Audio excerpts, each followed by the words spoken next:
Assalamualaikum warahmatullahi wabarakatuh. Perkenalkan, nama saya Melinda Cindiana, NIM C1C018179. Di sini saya menyajikan tentang metode riset akuntansi keperilakuan. Pengertian pengendalian keuangan. Pengendalian keuangan merupakan pengendalian yang penting bagi manajer, karena laporan keuangan menyajikan ringkasan kegiatan organisasi di masa lalu. Pentingnya manajemen keuangan. Manajemen keuangan adalah subjek yang sangat menarik saat kita mendekati abad ke-21. Radio dan televisi menyajikan cerita-cerita yang dramatis tentang pertumbuhan dan penurunan perusahaan-perusahaan, pengembalian perusahaan, dan berbagai jenis restrukturisasi perusahaan. Untuk dapat memahami perkembangan untuk ikut serta di dalamnya secara efektif, diperlukan pengetahuan mengenai pengendalian keuangan.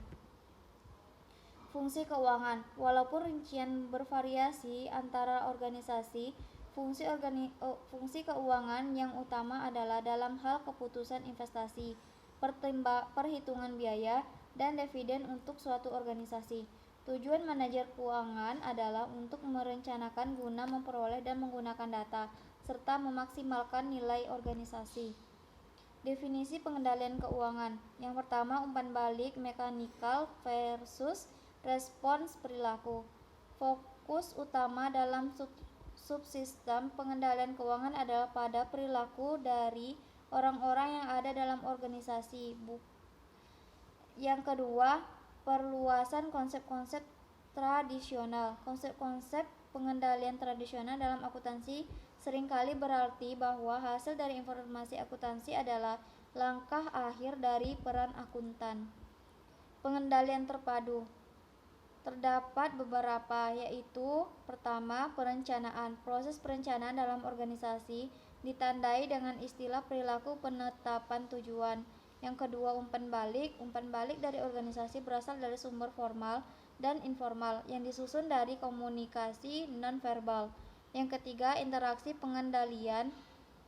Perencanaan operasi dan aktivitas-aktivitas umpan balik telah diidentifikasi sebagai tiga aspek dari proses administratif dan sangat didukung oleh rencana pengendalian terpadu.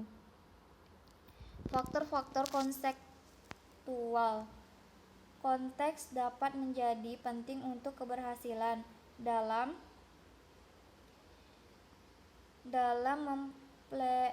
mendesain dan mengimplementasikan sistem pengendalian keuangan yang mengacu pada serangkaian karakteristik yang menentukan susunan empiris dalam sistem pengendalian yang akan ditetapkan. Terdapat beberapa faktor. Yang pertama, ukuran. Yang kedua, stabilitas lingkungan. Yang ketiga, motif keuangan. Dan keempat, faktor-faktor proses. Pertimbangan-pertimbangan rencana. Untuk memperbaiki kemungkinan keberhasilan, para desainer akan mencari cara untuk menemukan hubungan sebab akibat yang dipercaya bersifat nyata dalam lingkungan, sehingga memiliki kemampuan untuk mengantisipasi konsekuensi logis yang dapat dihasilkan dari penambahan suatu pengendalian atau ukuran pengendalian. Terdapat beberapa pertimbangan. Yang pertama, antisipasi terhadap konsekuensi logis. Yang kedua, relevansi dengan teori agensi. Dan yang ketiga, pengolahan perubahan.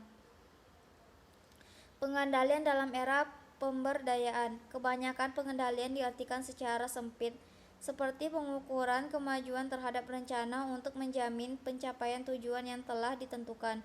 Suatu sistem pengendalian diagnostik hanya merupakan salah satu unsur pengendalian, tetapi masih ada tiga unsur lain, yaitu sistem kepercayaan, sistem batas, dan sistem pengendalian interaktif, di mana masing-masing dari keempat unsur memiliki tujuan yang berbeda. Yang pertama, sistem pengendalian diagnostik. Yang kedua, sistem kepercayaan. Ketiga, sistem batasan, sistem pengendalian internal. Dan yang kelima, penyeimbangan perbedaan. Kesimpulan, pengendalian keuangan merupakan pengendalian yang penting bagi manajer, karena laporan keuangan menyajikan ringkasan kegiatan organisasi di masa lalu.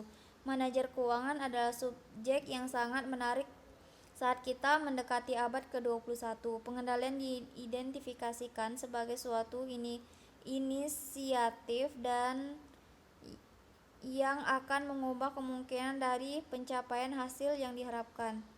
Terima kasih. Wassalamualaikum warahmatullahi wabarakatuh.